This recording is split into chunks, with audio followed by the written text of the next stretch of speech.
I just recently did an interview with author Graham Phillips, who had appeared on Ancient Aliens a lot and talked about many subjects like the Holy Grail, Shakespeare, and other things, Robin Hood, other conspiracies and legends that were just fascinating. If you guys haven't seen the video, check it out. But I started to look into what he said about the Holy Grail. So I said to myself, I want to see what the Bible itself says about the Holy Grail. So I went looking around, and it kind of surprised me, as most things do. That's why I make them into videos. I asked a question on the internet, and I was hoping to get a good answer. I don't know if I did or not. Let's see. What does the Bible say about the Holy Grail, or San Real?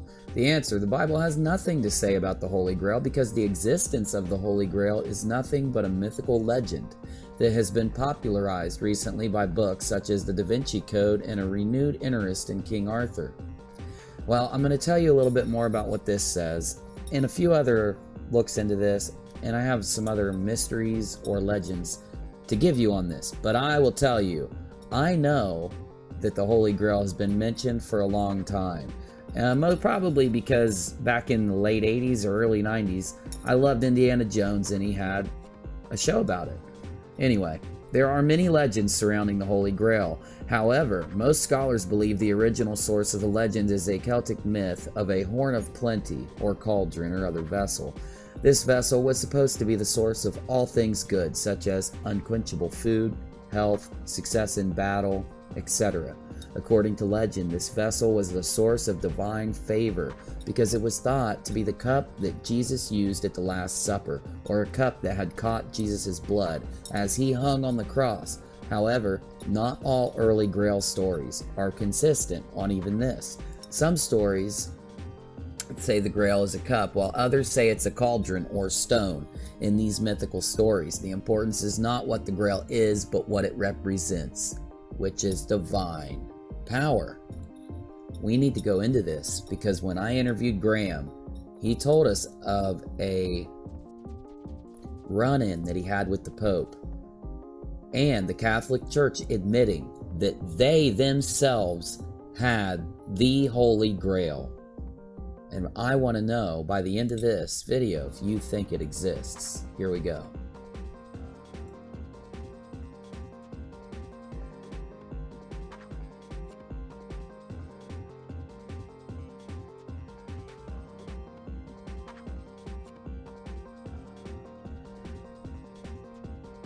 Steven Spielberg gave his rendition of Indiana Jones going on a Grail hunt. In the middle of the movie, his father is shot, and he has to find the Grail so that he can help his father by pouring the Grail onto the wound and letting him drink it, healing him. The interesting part is where Indiana Jones finds the Grail, he's told to drink from one of the cups and choose wisely. As you can see right here, the one that makes the wrong choice ends up paying a grave price. Now, this is just, a movie. This isn't linked into the actual history of the Grail. Just like in the Da Vinci Code, it offers a different kind of example about a theory, or maybe even like just a fable that somebody can use the Grail and tell a great story. And that's why I'm going to refer you over to Graham's book, Graham Phillips's book, because he went on a real world search. You're not going to find fantasy like in those stories. You're not going to find that in Graham's book. You're going to find a journey that he went on to try to find an answer to the age-old question of what the Grail is and if it even existed. I'm just going to read you select parts of Graham's website, which gives you a look into the book. It's actually legend that the Grail is in England. So let me read you part of this.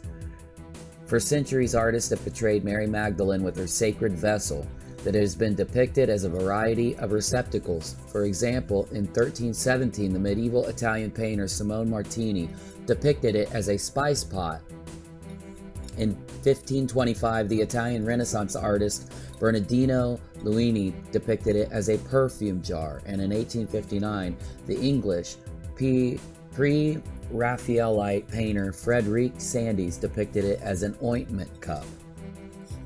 Early Christian tradition holds that Jesus' follower, Mary Magdalene, collected Christ's blood in a sacred vessel after the crucifixion. In this version of the story, the vessel is not the cup of the Last Supper, but an oil or ointment container. The Gospels describe how a woman, usually identified as Mary Magdalene, prepared Jesus for his martyrdom by anointing him with spikenard, an aromatic oil or balm, and the vessel she is said to have used to collect Christ's blood was the jar that had contained this oil. From the early Middle Ages, Mary's sacred vessel has been depicted by artists as a variety of receptacles, just like we saw above, and just like the pictures I pulled up for you. The word used in the English translation of the Bible for Mary's ungent vessel is box, although the earlier Latin Bible uses the word albastrum, the Roman name for a container for perfumes or scented oils, so called because they were usually made from alabaster, which is a type of stone. It's very beautiful. Such receptacles were fashioned in a variety of shapes and sizes, not only boxes, but flasks, pots, and jars. Now, I'm going to let Graham himself tell you a little bit about this. Now, what's interesting is there's another cup associated with Jesus, and that is what's known as the Holy Grail. Most people refer to it as the Holy Grail, and that was the chalice or the cup said to have been used by Jesus during the Last Supper just before he was crucified. And one of his followers, a man called Joseph of Arimathea, is said to have used this cup to collect a few of drops of Jesus's blood when he was on the cross. And afterwards this cup became imbued with spiritual mystical power, and anyone who drank from it, just like Mary's small alabaster chalice, if you drank from it, you would be cured from all ills or could achieve immortality. Now, both of these items were written about by early Christians, and people believed that if they found them, they would have possession of remarkable artifacts. Now, originally, both of these items were referred to by the name engrail, and engrail means a most holy object. It was usually used to refer to items that had belonged to people associated with the Bible, like a ring that had once belonged to the King Solomon from the Old Testament, or the sword that King David in the Old Testament is said to have used to slay the giant Goliath. These items were all referred to as engrails, but eventually only these two items, the cup used by Mary Magdalene and the cup used by Joseph of Arimathea to collect drops of Christ's blood after or during the crucifixion, were the ones that eventually only referred to as engrail, or shortened to the Grail. Now, so originally in Christian legend, there were two Holy Grails, items, cups that had once possessed Jesus's blood, and if you found them, you'd have a miraculous artifact on your hands. Eventually, in the Middle Ages, when lots of tales were written about the Holy Grail, some of them associated with King Arthur, because it is said that King Arthur becomes ill and his knights set out on a quest to discover the Holy Grail. And when they find it, they bring it back and he drinks from it and he's cured. And then it's hidden again. Now, in the original stories, some of them have it being the cup used by Jesus at the Last Supper, and some of them have it being this cup used by Mary Magdalene. But during the medieval period, when stories became more and more chauvinistic, women heroes were taken out of the equation, and instead we end up with just the males being given prominent positions in the stories. So it's Joseph's cup, the cup of the Last Supper, that becomes the important item, and Mary Magdalene's chalice is completely forgotten about.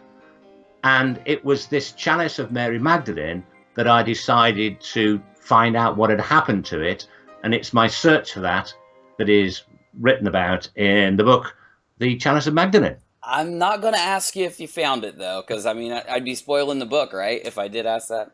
Well, no, I don't mind. If the book came out a long time ago, I don't mind telling you that, yes, what happened is I discovered that in the medieval period, in the 1200s, a family that lived at a place called Whittington Castle in the centre of England claimed to have had this cup. They claimed to have, it had a long history to it. There was a Roman empress who went to Jerusalem and apparently found it there in the 300s. It was then handed on to other people in her family. When the Roman Empire collapsed, it, along with other holy items, was brought to Britain, and it ended up in this family's possession that lived at this Whittington Castle in the centre of England.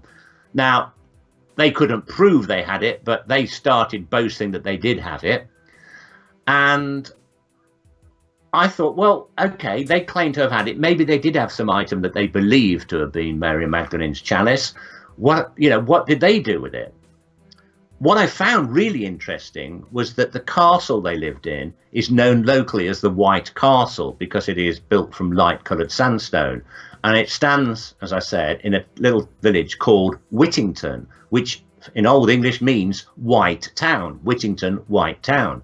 Now, in the earliest Arthurian stories of the Grail Castle, where Arthur's knights go searching for the Holy Grail, the Grail Castle, where the Grail is kept, is said to be the White Castle in the White Town. Wow.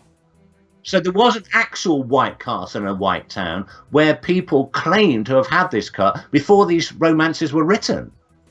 So I thought, oh, wow, I've got to find out what happened to it. It turns out that in the mid-1800s, there was a historian from that area who, by the name of Thomas Wright, who claimed, well, he was a descendant of these people, the Peveril family, that once lived in this castle. And he claimed that this cup had been handed on from generation to generation and that he still had it. But because he had no children to hand it on to, and he was also an awfully rich guy, he decided to hide it and leave his own trail of clues as to where it was. And this consisted of a number of things, but one of the final clues was a stained glass window that he had installed in the local church that he went to. He paid for and had it designed and had it installed in the church. And he claimed that this held the clues as to where it was hidden. So I followed these clues and eventually was led to a statue of an eagle in some caves nearby that was right in the middle of this hill. I mean, you have to go through old tunnels and through brambles and all sorts of things to get to this cave. And inside this cave, in the base of this eagle statue, there was discovered, I didn't discover it, somebody else had already done that, but I managed to trace their descendants, and they still had it in their loft. And this, what they found, they didn't even know what it was. They said, well, we think what was found there in the 1920s in the middle of this cave was in fact an old Victorian mustard pot or something. They said it was so simple looking.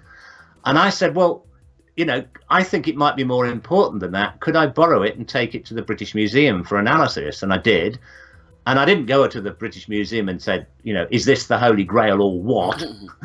I just went to them and said, this was found under rather unusual circumstances. Could you tell me what it is? And they immediately said, that is a Roman scent jar. Oh. And they looked at it, and when they examined it further, they said it's a Roman scent jar, and it's around 2,000 years old. And based on the kind of stone that it's made from, which incidentally was green alabaster, it probably came from somewhere around the area of Palestine.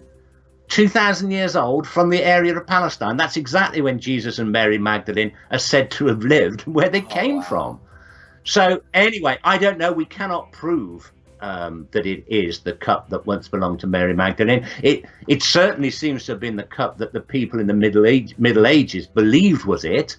And I believe because of the castle that they lived in was the White Castle in the White Town, it was this same family in their possession of this cup, which initiated the Arthurian Grail legends. Wow. So I may have a cup that belonged to Mary Magdalene. It's certainly old enough and comes from the right place, but I believe it is the cup that actually started the started the Grail romance. You want to see it? Oh, you have it on you. I brought it along.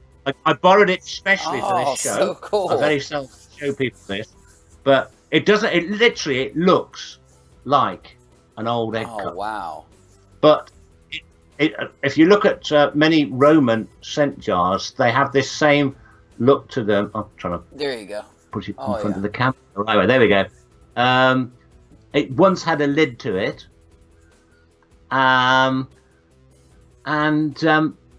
there it is. It doesn't look like. People have said, "Oh, well, it doesn't look like much." I mean, we expected some kind of gold, jewel encrusted thing, but well, you'd imagine somebody who came from. Well, it's like in the Indiana Jones film. He said, "This is a cup of carpet." Yeah, he picks the. Yeah. But anyway, this was supposed to be a scent jar, and it is said to have held Jesus's blood. I mean, I've drunk from it. I was going to ask you that yet, too. I was going to ask you if you drank from it, because that'd be the first thing I did.